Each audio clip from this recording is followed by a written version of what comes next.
Welcome to the Copeland Coaching Podcast, where it's all about turning your job search into a slam dunk. Your host is Angela Copeland.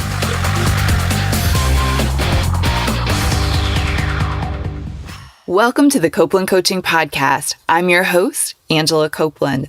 On the phone with me today, I have Chip Conley in San Francisco, California. Chip is a New York Times best-selling author, a hospitality entrepreneur, a disruptive business rebel, and a social change agent. He currently serves as a strategic advisor for Airbnb. He's also on the boards of the Burning Man Project and the Esalen Institute, and he's the founder of the Modern Elder Academy. Chip, thank you for joining me today. Oh, it's a pleasure, Angela. Thank you. Well, I'm so excited to chat with you. I'm curious, to kick it off, how many times have you reinvented your own career? You know, it's interesting. When I think of my career, it's I like to think of work and having three kinds of relationships with our work. We either have a job, a career, or a calling.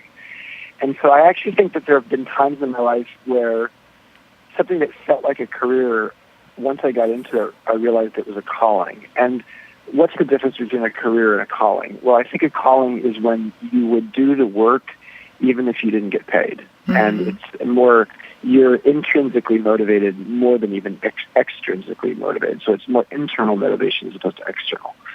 So I think the times I've reinvented my career and maybe even found a calling were when I started my boutique hotel company called Disruptive.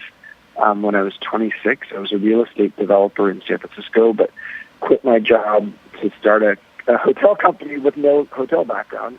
And this was in the mid-1980s when boutique hotels in the U.S. were just getting off the ground. Mm-hmm. And that was a career, but it ultimately became a calling.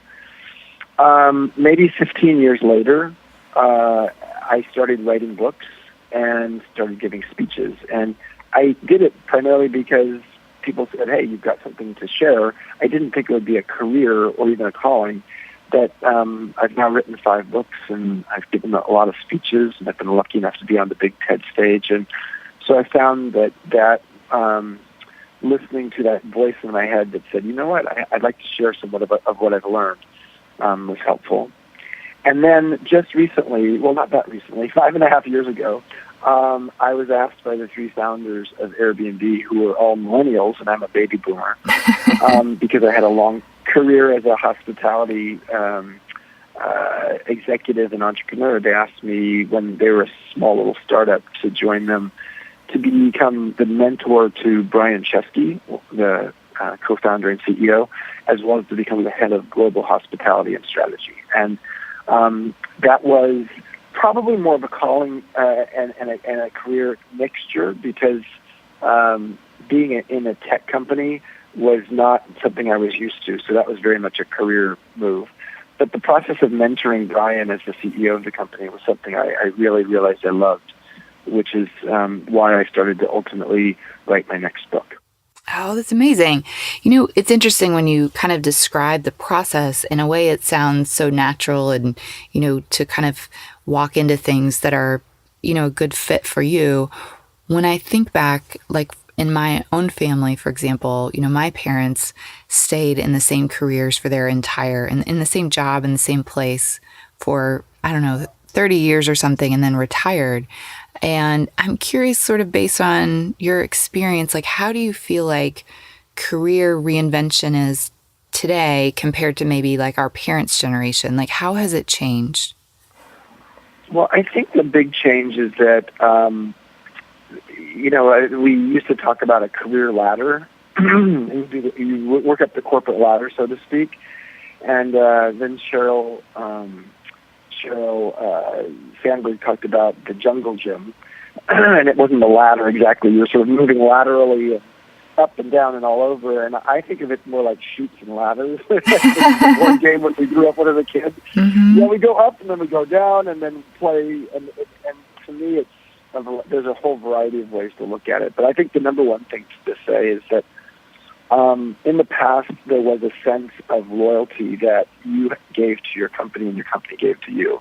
And it's hard to say chicken or egg, who broke the loyalty first. Mm-hmm. But it's very clear that there's not a loyalty that's anything like it used to be between an employee and their company. And so that means that people need to be a little bit more of a free agent. And so I think the idea of career reinvention is helpful to allow people to have the space to imagine what feels best for them. And it may be, as I learned, that my process of being a hospitality executive and CEO and founder moved from that to wanting to be a writer and a speaker. And the writer was very much of an introvert in me, and the speaker was the extrovert. But in both cases, I was sort of going out and being a free agent as opposed to running a company that I'd started. So we, over the course of our lives, we are constantly evolving. And so the fact that we evolve and maybe our career path could evolve as well is probably a healthy thing for us.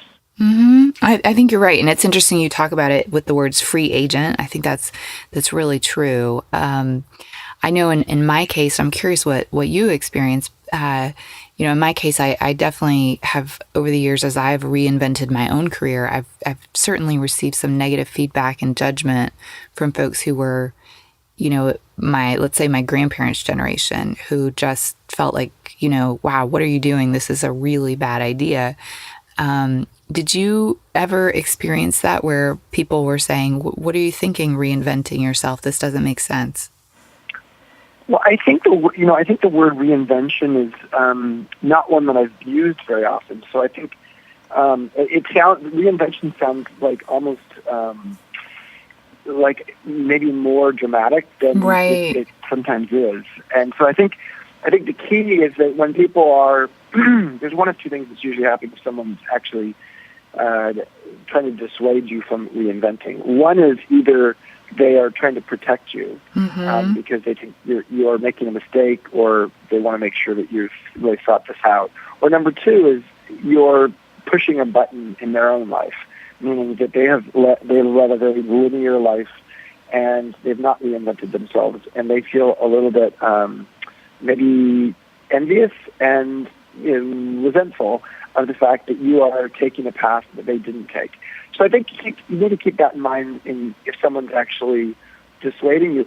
Sometimes the advice they give you may be good advice. There's no doubt we shouldn't just change our career on a weekly basis based upon our whim of the moment or based upon some article we read about the fact that 10 years from now, these are the best careers in the year 2028. Mm-hmm. I mean, truly, I think that kind of external advice about what's going to be hot 10 years from now is generally not great advice. I think the better advice is to focus on your internal antenna and look at what it is that you are most curious or passionate about and what you do well. And that usually gives you some guidance as to where your career path should go. No, I think you're right. I originally met you a few months ago. You spoke on a panel at South by Southwest, and the panel was called Age of Ageless, Cultivate a Life of Reinvention. And honestly, I went to a ton of panels at South by Southwest and talks, and this was one of my favorite. And I think the room was like totally packed. I may have even had to wait outside the door for a minute for a seat to come available. I don't remember, but I'm curious. One of the things that came up was disruption, and I'm curious, what do you think? How does disruption play a role, sort of, in our career reinvention or evolution? Well, disruption is used in all kinds of contexts now. The way it's most often used is in the idea of the companies that are disrupting the world. And in my case, Airbnb was a disruptor to the hospitality or hotel industry. And obviously Uber and Lyft were disruptors to the taxi cab industry. I think so there are industry disruptors, and I happen to go to work for one of them. Mm-hmm. But I think when it comes to people's personal careers, the disruption is usually, I think, talked about in the context of someone realizing that there is a path they can go on that might not have actually been that obvious to the world, and yet it's something that has emerged inside of you such that you're disrupting your own linear career path. Mm-hmm. And so you can jump on the rocket ship of a disruptor, and let's be honest, rocket ships don't always make it to the moon. There's a lot of disruptors that don't really disrupt, and they didn't really get very far. In my case with Airbnb, we certainly had a very good run and continue to have a good run. I've been involved with the company now for 5.5 years. But I think when it comes to someone's own personal career path, there are times, there's a gentleman I interviewed for my next book, which is called Wisdom at Work, and his name's Luis Gonzalez. He was the COO of a customer service firm that was like what's often called a call center. He had over 1,000 employees that he oversaw in that leadership role. But since childhood, he had imagined being a fireman and being like someone who actually put out fires and ran into buildings full of fire. And in his early 40s, at a time when most people are sort of really focused on honing their path to success in whatever career path they've been on, he went and did some training for about 3 years while he was the COO, and he learned how to actually become a fireman. And so now he's in, I think, the Tampa Bay area, maybe it was the West Palm Beach area. He's somewhere in Florida, and he's a firefighter.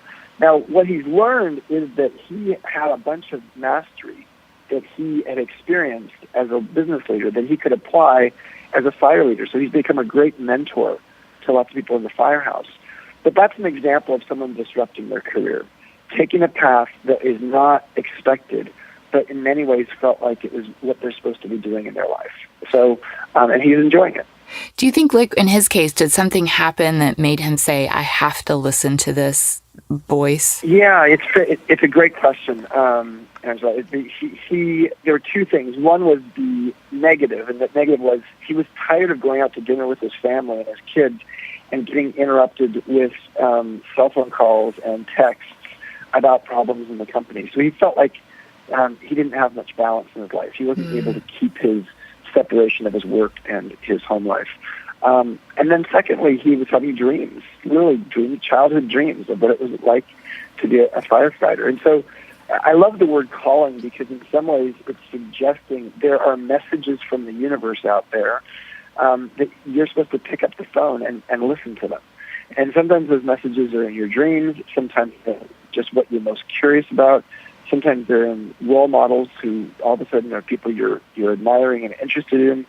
Sometimes it's just literally you're daydreaming. And so in his case, he was having, I think, dreams at nighttime about being a firefighter. Well, it's really incredible. And it's kind of fortunate because I think many of us maybe aren't so lucky to have it become so clear. Yes. To come up in dreams and to feel that pressure at work to kind of put those two things together and just decide to make a change. Well, one of the things that you also talked about at South by Southwest is a program that you run called the Modern Elder Academy. And I'm curious if you might share a little bit with us about, first of all, what it is, but also are the people who are going through your program, are they similar to the firefighter in that they're trying to do something really different, or how does it work? Well, here's the idea. Here's how it came about. After I had done 4 years of full-time work at Airbnb as a senior leader in the company, I moved to a strategic advisor role, and that gave me the time to write a book, which will come out in September, called Wisdom at Work, The Making of a Modern Elder. And so in writing Wisdom at Work, I started interviewing people, mostly 45 to 65 in midlife. And what I found over and over again was people feeling a bit bewildered and anxious. Bewildered because they could see that the world was changing, and they were feeling like more and more irrelevant and obsolescent because they're going to live a lot longer, but power in many societies or many parts of the world and many industries is moving younger and younger because there's a growing preference to have digital natives and understand digital intelligence and technology.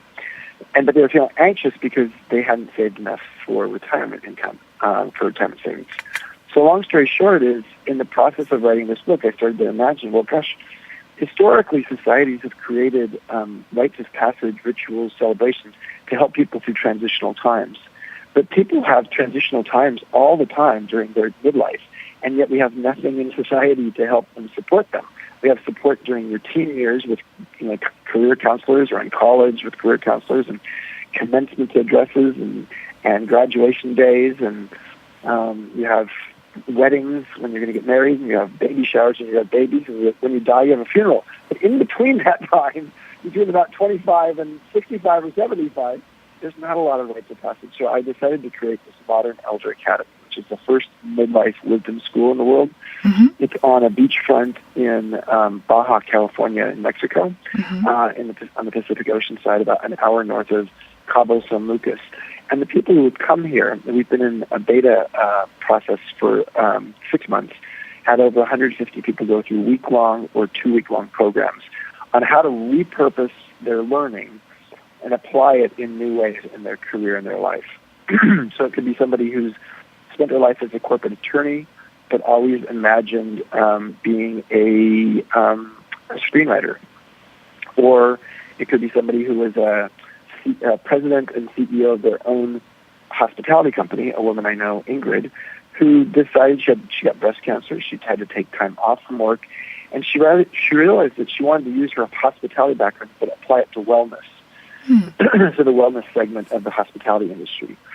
So what people do is they come here and they the website is just about to go live, and it's modernelderacademy.org, and it's a nonprofit. And so people come here and they have the opportunity to take workshops for a week or 2 weeks long about how they can mine their mastery, figure out what it is in their life that they've gotten really good at, and look at how they might apply it in some other way in a new career path, or maybe even in their existing company.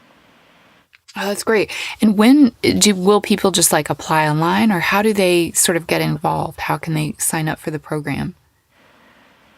Yes, they apply online, and so the programs are mostly week-long, and they are able to, the programs start November 4th, okay. And the applications are due this summer, and they're almost every week we have a program, and there's a core curriculum that relates to my book, Wisdom at Work, but then we have guest faculty who come in and talk about everything from how to get a job in the tech industry after age 45 to how to actually start learning how to be more mindful through meditation and yoga. Oh, that's so great. Well, I'll definitely put links to everything in the show notes because I think this is excellent. I want to kind of get back in terms of, one of the things I've kind of heard you talk about a little bit is that in the past, and you kind of have alluded to this as we're talking, but in the past we've kind of thought of life in 3 stages in terms of sort of learn, earn, and retire. And it sounds like, that's shifting. And I'm curious from your perspective, how is it shifting? How is it changing? Well, I think the 3-stage life was a vestige of that corporate ladder of the past where mm-hmm. It was very age segregated. If you would learn when you're young, you'd work when you're in the middle of your life, and then you'd retire on some golf course or something later in life. But what's happened is that I think especially millennials have taught us that, this learn, earn, retire doesn't have to happen in the traditional way. Someone could literally learn, and then they could go work for 5 or 10 years and then take a sabbatical for a year and go do something very different after that. Well, people can go retire when they're 50 if they can afford to, and then go back into the workplace 5 years later. Or many people go and take a gap year in their 50s so that they can actually go out and experience the world before they get to a place physically where it's going to be harder and harder to do that. So I think that what we're learning here is that people are, the idea that people only learn young in life is sort of an idea of the past. And lifelong learning is the way that we actually keep ourselves young. I think curiosity is sort of an elixir of life, and the idea that somebody has to wait till they're 65 to retire or take a break, like no, I mean you can take a break if you can financially afford it, and then regenerate your batteries and then reimagine what you're going to do next.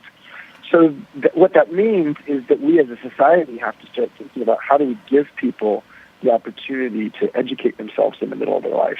And that's part of the reason we created the Modern Elder Academy.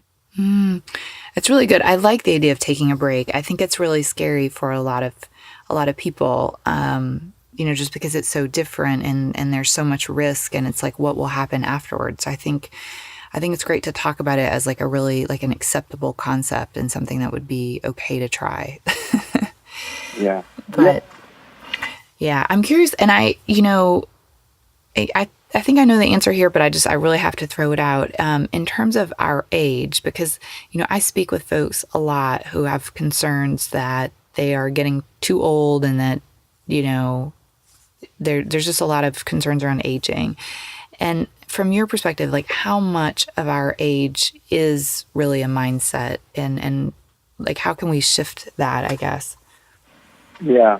There's a great Mark Twain quote about, age is all about mind over matter. If you don't mind, it doesn't matter. And so I think that Carol Dweck is a Stanford psychology professor, and she wrote a book called Mindset a few years ago, and she was able to show that in life you can sort of either have a fixed or a growth mindset.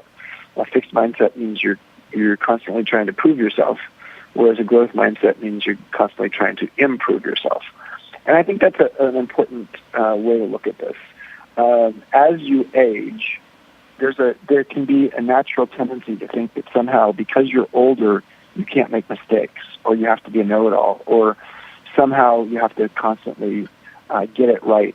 And what Carol Dweck says is that when do you feel that you're actually learning the most? Is it when you're actually foolproof and perfect, or is it when you're actually immersed in learning something? And if it's the first, meaning you have to be perfect and you have to have that fixed mindset of like proving yourself, it's hard as you age because for a variety of reasons. If you're not willing to take a beginner's mind and be curious. When I joined Airbnb at age 52, I'm 57 now, but at age 52, I joined a tech company for the first time. I didn't understand the lingo. I didn't know what product was or what shipping a feature meant or any of that. And so I was the mentor to the CEO, but I was also the intern. I was interning as if I was learning a whole new language. And if I had taken the point of view that I had to prove myself and always show how knowledgeable I was, it would have been a really difficult situation. Mm-hmm. So instead, I learned how to, as I said, mentor privately and intern publicly. And that meant that I was comfortable with the idea that I could ask questions with that sort of curiosity of a 4-year-old.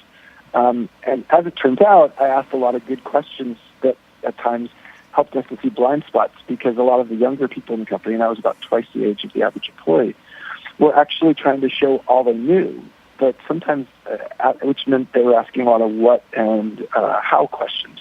But I asked a lot of why and what if questions, which are the kind of questions that 4-year-olds ask. Mm-hmm. And sometimes a why or what if question helps you to see the blind spot that we as a company were missing. So I would just say that the number one thing that I think helps a person as they age move into a place where they can still shift their mindset is to be willing to be curious and to have what we call a growth mindset. Mm-hmm. Oh, that's great. Well, so I'm curious, you mentioned being an intern. Is that kind of a, do you mean that in just sort of like a, was your title actually intern, or was it more just like you were an intern in your mind that you were? No. I mean, I was not like Robert De Niro. Okay. But there are people in my book. I actually profile a few people who've taken that role in their 50s, 60s, or 70s, and so I'm not saying that it's a bad idea. Mm-hmm. But I was the head of global hospitality strategy. I was the mentor to the CEO. Right. But I became a self-proclaimed intern. Okay. In the sense that what I found is, wow, I'm the oldest person here, or almost the oldest person here in the company. Right. And there's a bunch of things I don't know. And once you sort of are open to sort of outing yourself or being candid about what you don't know, it allows you to have an authenticity and a willingness to let other people express what they don't know. And sometimes in many companies, the thing that's most problematic is everybody trying to prove that they know it all. And in fact, sometimes the best learning lesson is that you don't know it all, and there's still a lot to learn. So that's just my chief piece of advice. So you can go out and try to become an intern somewhere, and those kind of jobs do exist on occasion. It's rare for companies to have interns who are in this, later in life, but some companies do it. At Airbnb, we literally had 2 interns who were, one was 62, one was 72. They were a couple. They were one of our most active guests globally, and we had them spend 10 weeks in our headquarters as senior interns, helping to be the voice of the guest, and helping us create some new programs for guests. So long story short is, yes, I think thinking of yourself as an intern, even if your title is not an intern, allows you to be more curious. Wow, that's interesting. And I think with your example with the couple, I'm sure that Airbnb must have just learned a tremendous amount because they could get all this customer information from them. And then on the flip side, I bet the couple learned a lot too. Yes. It was, I think the best working relationships are what I would call a mutual mentorship, meaning it's not just one direction. And often there's talked about reverse mentorships, which is usually a millennial teaching a boomer something, usually around technology. But I think, great relationships in work are when, it's somewhat versatile in terms of the learning can go in both directions. Agreed. Well, so you mentioned a little bit about the fact that, in Silicon Valley, obviously, the power is kind of shifting to the folks who are younger. And you actually said something whenever, during the panel at South by Southwest that I wrote down, you specifically said 30 is the new 50 when it comes to power in Silicon Valley. And, we've kind of been talking through different scenarios, but I'm curious, if we feel incredibly frustrated about this and we're the one who is 50, do you have any tips for how we can handle it, even if say we don't want to completely reinvent our career and we are in a place where we're facing this issue and we're not quite sure how to deal with it? What feedback do you have? Well, the context for this was I said 60 is the new 40 physically, and people have said that a lot. 60 is the new 40. Well, but when it comes to power in Silicon Valley, 30 is the new 50. So I think that that's absolutely the number one thing to look at is it's like we're all almost like plants or flowers, and sometimes flowers or plants grow best in certain habitats. And so the first question I would ask someone who is, let's say they're 50 and they're in an environment where they feel like all the power is being held by people in their 20s and 30s, the question I would ask is, does your organization recognize the value of wisdom? Many tech companies, and especially many venture capitalists who fund the tech companies, have pretty much said publicly that they think youth is the greatest benefit when it comes to entrepreneurship because they're willing to work hard and they have a more open mind, et cetera. But the facts are quite different. There have been so many studies, and the most recent one is from Kellogg, which is Northwestern's business school, that showed that the most successful entrepreneurs, even in tech, are on average age 45. And the fastest growing segment of entrepreneurs in the U.S. population today are people 50 and older. So just because you are in midlife doesn't mean you don't have some entrepreneurial bones in your body. So I would just say the first thing to look at is if you're not in a habitat that is well suited for someone to express their wisdom or express their experience, then you may need to repot yourself like a plant and find an environment that is more conducive to that. So how do you do that? Well, so I've written a bunch of articles on LinkedIn. So if you look for Chip Conley on LinkedIn, you'll find that I've written a bunch of articles on how people can go repot themselves or how they can go find the right environment. But I think some of the kinds of interview questions you might ask, or you could go out and start your own company. That, as I said earlier, that there's a lot of entrepreneurs who choose to do that in their 40s and 50s and maybe even their 60s. But I think the best thing to do is in the interviewing process, get a sense of how the company is focused on intergenerational collaboration. And they may say they like intergenerational collaboration. What we've seen in the music industry is there's all these bands, whether it's Tony Bennett and Lady Gaga, or originally Tony Bennett and Amy Winehouse, Or all of these other ones. Who else? Carlos Santana did an album only exclusively with people who were in their 20s and 30s a few years ago. So I think the idea that you can learn things across generations makes sense. The question is, how is the company focused on that? And I think companies that do this well figure out ways to create an environment where there can be almost like an implicit trade agreement through mutual mentorship. I, as an older person, probably have built some EQ over time, emotional intelligence, because that's a talent you actually built as you get older. And someone younger than me might have DQ, digital intelligence. So I might trade them some emotional intelligence for some digital intelligence. And the company may have even set up mutual mentorship or reverse mentorship programs to foster that. So those are the kinds of things you could ask about. You could also ask about who are some senior executives in the company who are older in their career who are still really well respected, and why. But if you find that you're in a place where it feels like it's ageist and they don't really appreciate you as a plant, then repot yourself and find a place where people will appreciate your wisdom. I think that's great advice. It's interesting. I started my own career in engineering and then digital marketing, so in sort of the technology world. And I became an executive level person when I was like 26. And I think for me, I was selected for that role because I had knowledge about the digital world and I had knowledge about how to build websites and how all those things work.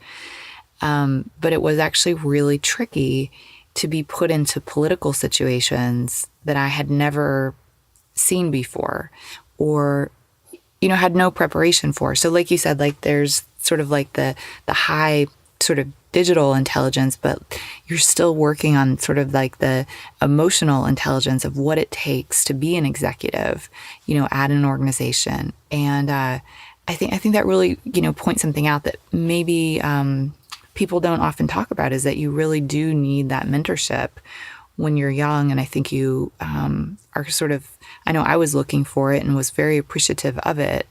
But I think you're right. There needs to be some kind of like exchange between those two groups because they both have something really valuable to offer.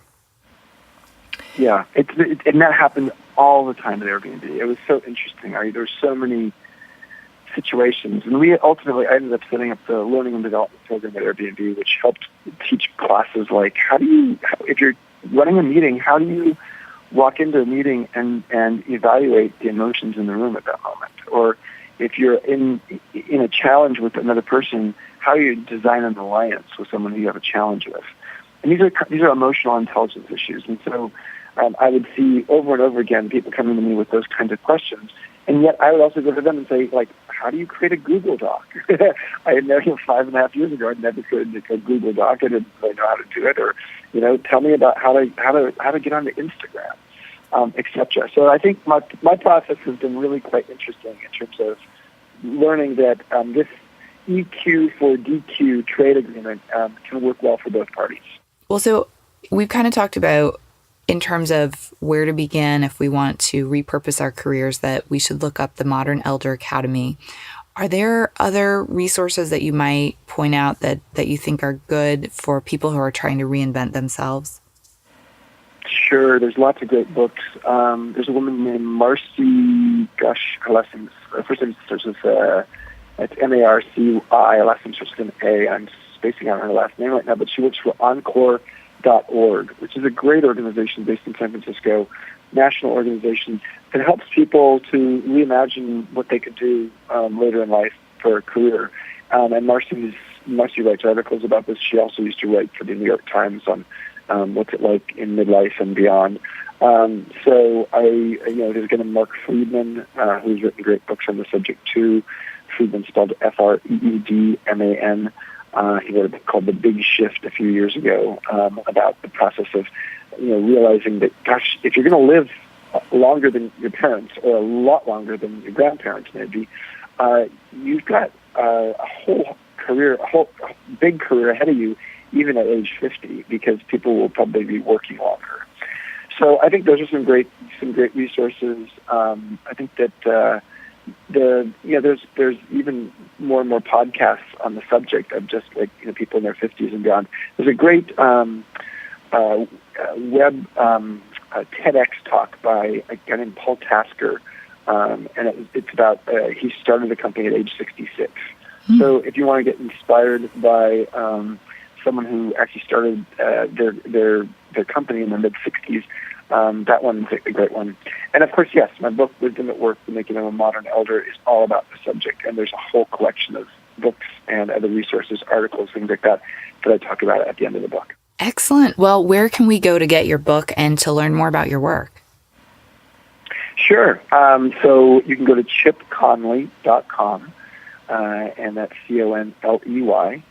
And at that website, you'll see attached to it is the modernelderacademy.org website and the Wisdom at Work book.com website for the book. So that's one place you can learn about me. On LinkedIn, as I mentioned, I write articles, and you can find out more things there. I'm on Twitter, as well as there's a Facebook author page for me. And on a rare occasion, I post a few photos on Instagram as well. Oh, that's perfect. Well, Chip, thank you so much. This is so insightful. It's been great to talk with you. Yes, I'm so glad we got to see each other in Austin, and look forward to staying in touch. Thank you for listening. If you've enjoyed the episode today, please don't forget to help me out. Subscribe on iTunes.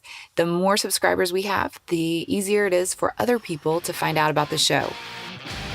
Thank you for listening to the Copeland Coaching Podcast today with your host, Angela Copeland. Tune in next time to get more great tips on turning your job search into a slam dunk.